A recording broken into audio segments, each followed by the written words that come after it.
Right, morning, rolling. It's going okay actually, the rolling. Our ground is quite heavy. It contains a lot of clay. So originally we weren't going to roll this oats in that we've had drilled, but it's actually been fairly windy. The top's pitched off to the point where I think we're doing a fairly good job. So we're going with it. So we've got 6 metre set of Dalbo ring rolls. We've got a couple spots in the field that I've got to avoid. I mean, this field in particular, there, I'm not going anywhere near that. We'll just try and catch it with the edge of the rollers. If I go in there, there'll be a rescue operation on. But 90% of the field's absolutely fine for rolling, which is good. Places like here, if you roll that twice, that'll be perfect. Oh, lovely. Now, we are in big boots, because it has big boots. Nice wide tyres, low ground pressure. We're leaving, well, we're not leaving wheel marks. You can see where we've driven, but we're not leaving wheel marks. That would be the wrong thing to say. Anyway, I'm not going to be rolling all day. We're going to set Joe going with the rollers, and then we've got more cattle to move. So you've seen a lot of cattle moving as of late. We're not going to bore you to death with any more of that. Take this video, start it now, probably take it into next week with whatever we've got going on next week. I think we've got the spreader and sprayer test people coming. We've got semen testing, semen retesting I should say. 2 of the bulls that didn't have quite such a good first test, and I'm sure there'll be various other things on as well. We've got a load of fertiliser to do, whether I'll do that or we'll get Joe doing that, as he's going to be the one doing it. Yeah, rather annoyingly, this back window doesn't quite shut properly. So like, you get that noise of it being open all the time. But it is what it is. It's fine in this tractor because it sounds awesome.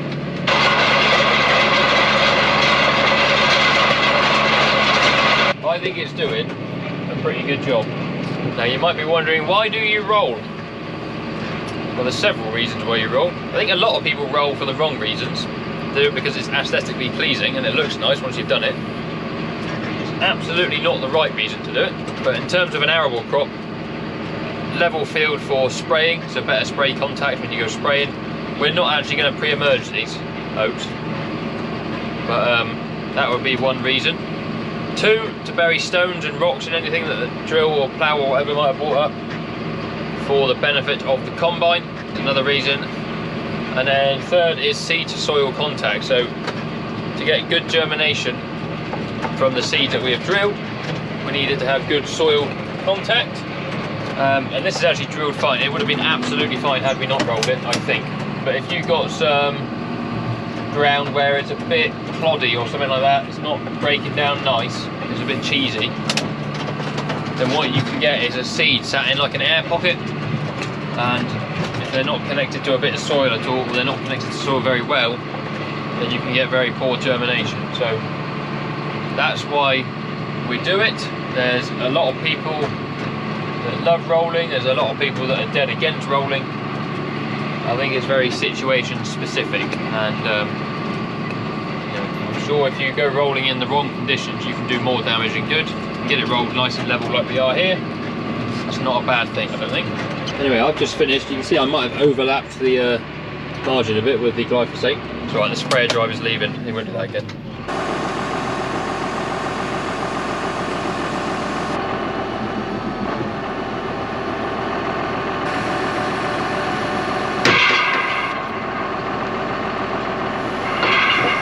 Right, that is us ready for transport. I'm actually going to head back to the yard now and wait for Joe so he can go off rolling. I need to show him the controls and everything. And me and John are going to try and pick out the rest of the cattle to get them outside. There's some way down there that we let out a little while ago. They are happy mooching about, loving life. Yeah, I'll show you something else. We've set up a fence in the shed to train the calves to the electric fence. It's working very well. If I can't get one to touch the fence whilst we're in the shed, I'll show you a clip I got on my phone. But they'll only do it once, that's for sure. If this was the original bit of wire, they've obviously got close to that and bust through it. Most of them, I'd say, are trained. Well, they're probably going through it in the hierarchy order. Yes. So you can see we've just cornered off one tiny piece of the shed. Because they're inquisitive, they come up and think, oh, what's that? and then zap! Let's drop this down a bit.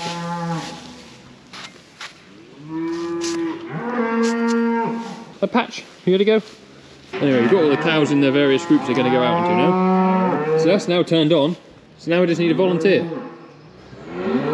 That? I think most of them know. Yeah. They're like, oh, you go, you go. There was one in here bullied, so what might have happened? Might have got thrust through there. Non-consensually. Yeah. Non-consensual electric wire riding. Well, I'd love to demonstrate it, but we can't, so. Unless you want to grab it. No. Let's do this without knocking you out this time. I didn't get knocked out last time. Stay on your feet. Cows about to come and have a look.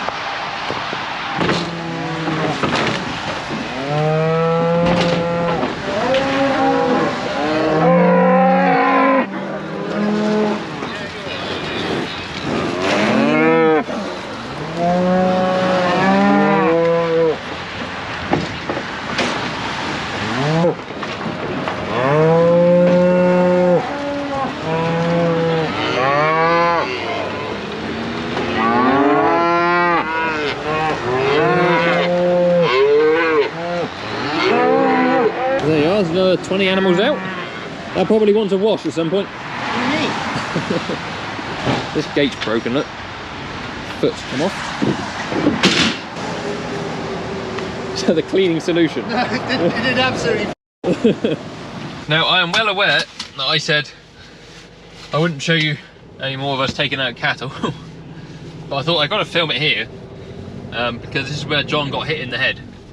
I thought we better film it just in case it happens again. Anyway, it's gone without incident this time, which is good. It's actually a few days later from the last clip you saw. We're on a private track here, so I'm alright to film at the moment. That's the A30 right beside us. Very, very busy. So yeah, it's a few days later. I rolled 2 fields the other day with the rollers. Joe did 1, and then the heavens opened, so we abandoned rolling. So half the ground's been rolled, half it hasn't, which will make a good comparison to see what comes up, or how it comes up, and if it affects it at all or whatever. Today is supposed to be a busy day of allocating calves to plots. The ones that we took out that got, oh god, that's a rough bit of track there. The ones that got into the wrong plots and broke the fence and all that malarkey. Those guys are supposed to be putting in their various trial groups and going on trial today. Apparently there's now too much grass in their plots and it needs eating off by something else first, but that ain't gonna happen because we've turned all the cattle out. So that is one of the challenges of working somewhere like here. It's just not straightforward. So I don't know what the outcome of that will be. We'll either be taking out more cattle or we'll be going over there and allocating them to their plots. We'll soon see. Right, here we have our quad bike.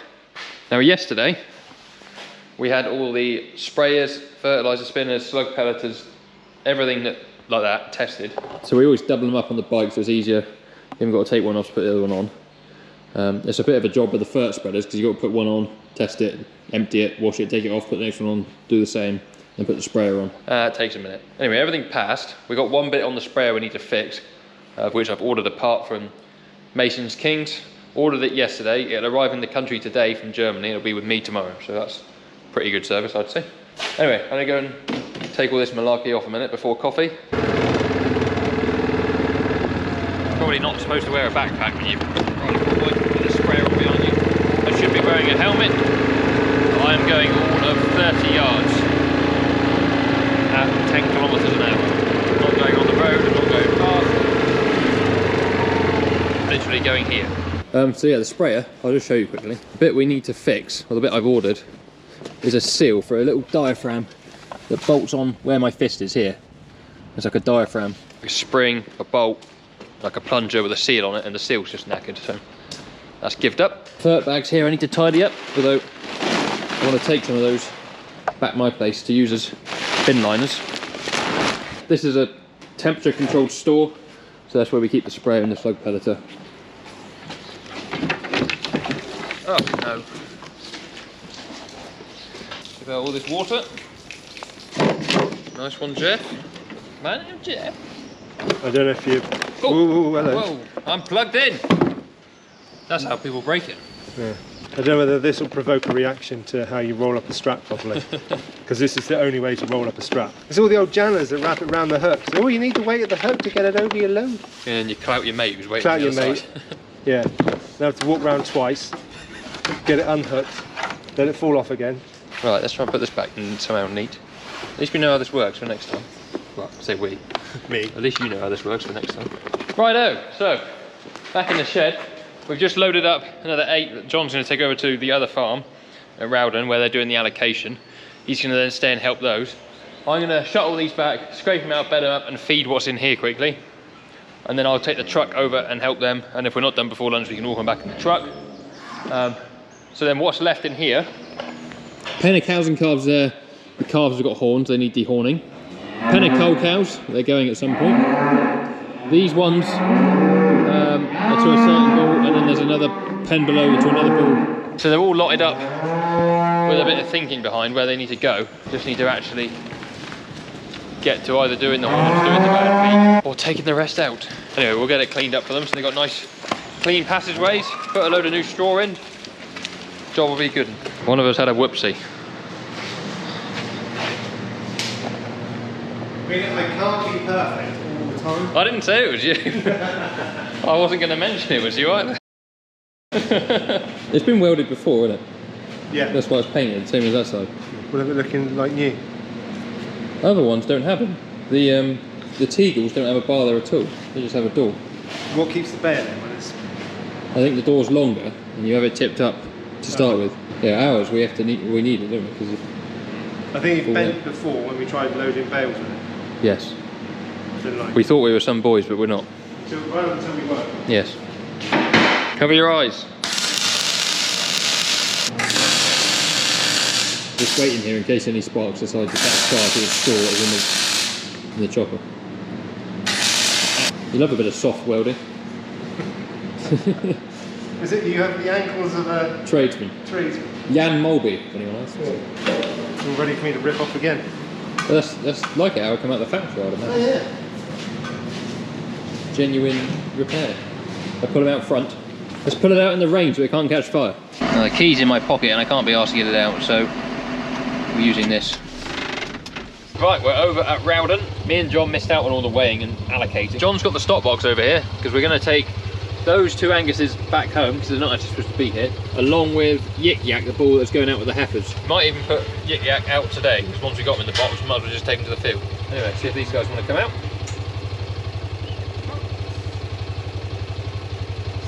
Go on! They'll get used to this because they'll come in once a month for weighing, but it's all new. Taxi for Bowman. Cheers then. Come on, calves! They're ever so inquisitive. You've got to stop and sniff everything. They're like a spaniel. Come on! Anyway, there's 6 groups that are going out. We've done 4 of them. These 2 last ones, so this one and 1 more, have got to go the length of the track and in the bottom gate. And they know how to be slow when they want to be. Come on, calves, we're going to run out of fuel in a minute. But anyway, for those of you who are new since, I don't know, since we housed animals last year, these are going on to a grazing project whereby there is set stocked grazing alongside techno grazing or everyday cell movements. You have to look quite hard, but there's a group of cows on the hill there. They're in a cell, so divided up by electric fences, and they will get moved. Come on, you guys. They'll get moved every day around their area. The cell size depends on grass availability and regrowth and various other things. And then right next door, so literally just the other side of the wire, we've got the set stock. So we got, I don't know how many there are actually, 8 animals in, I think is it a hectare? It's slightly more than a hectare. Can't quite remember how big an area it is. Might be 2 hectares. Anyway, they'll stay in that area now for the foreseeable future. The only thing that will change is if it becomes really dry and the grass doesn't keep up with what they're eating in terms of growing, we take some off and put it in the spare areas. It takes ages getting them down here. Got to go all the way down, end of the track, turn left, and then we've got to get them up into their cell, which is the hardest bit. You've got to love British summertime. Right, now you 2 were brought over here by mistake, weren't you? So you got to go home. And Yik Yak the bull, he's coming home as well. Some boy.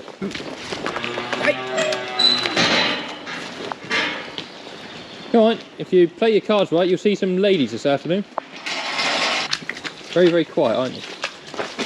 I can see all the comments. They're going to be saying, well, why are you near a bull in high vis? Oh my word, that is close to my face. Let's get a bit further away.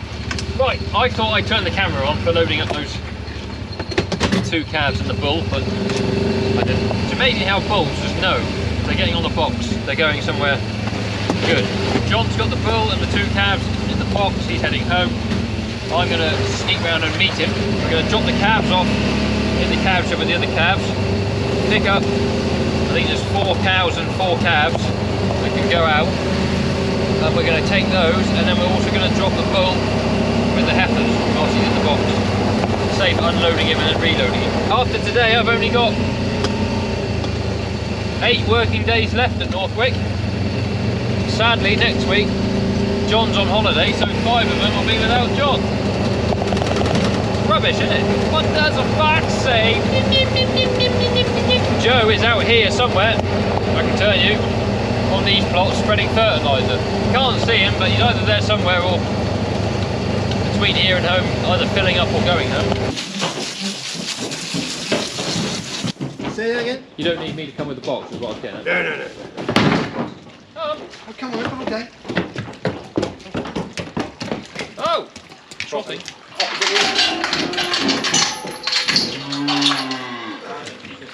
Dave Big Nuts. Dave Big Nuts. Oh, sorry. I guess, yeah, you probably want me to help. So what we're going to do here, Carls, is we're going to go across the yard into that pen without escaping. Unless, no, we could just open a door.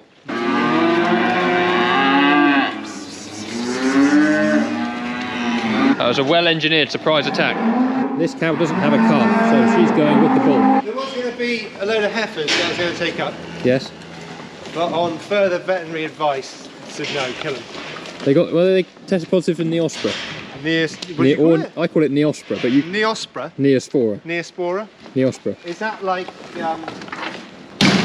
Like Yoni's and John's. David Bowie argument? John's disease and Yoni's. Well, there's Yoni's. I won't have it anyway else. Oh! Okay, it's ready for you to run ride it. Oh no, she knows. So is she 2460? Yep. Remember to aggie web it. What is Yik Yak doing? Go on. You go. I was telling my camera on the way back from Rowden that I've got 8 days left working here and only 3 of them with you. You decided to have the week off. It's heartbreaking, John. I know, it's crap. Heartbreaking. Rubbish. Come on, cow. No, come on. Is she on it yet? No. Yeah, well, yeah, she is actually. She's got 1 foot on there. Hooray! Come on, dig deep, John. Dig deep. Don't know if that's her feet creaking or the box. She's now got 3 out of 4 feet on it. Well, Go on, cow. come on. It's very well mannered and tempered, but in snow. Now you got 1 foot on. The important thing there was you never gave up. You remembered who you were the entire time. Inspirational quote number 174. So when are you going to tell the faithful? They'll know by now.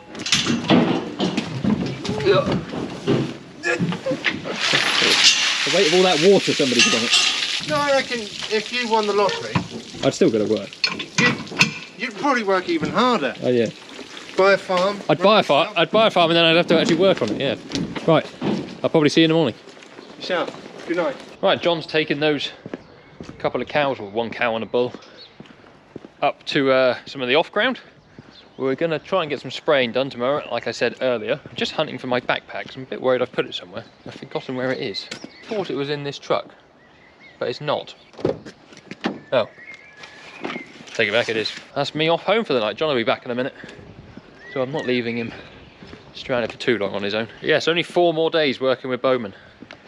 It's like the end of an era, isn't it? But as I said previously, we'll see plenty of him back at my place and at other times as well. My new job I'm going to has got fixed days off, so I'll have time to come in and see the guys here if I want to, if they want me to come and see them. So for now, I'm going home to edit videos. So thank you very much for watching. Give us a thumbs up if you haven't already. Subscribe to the channel if you have not done that. Yeah, see you guys on another video very soon. Cheerio.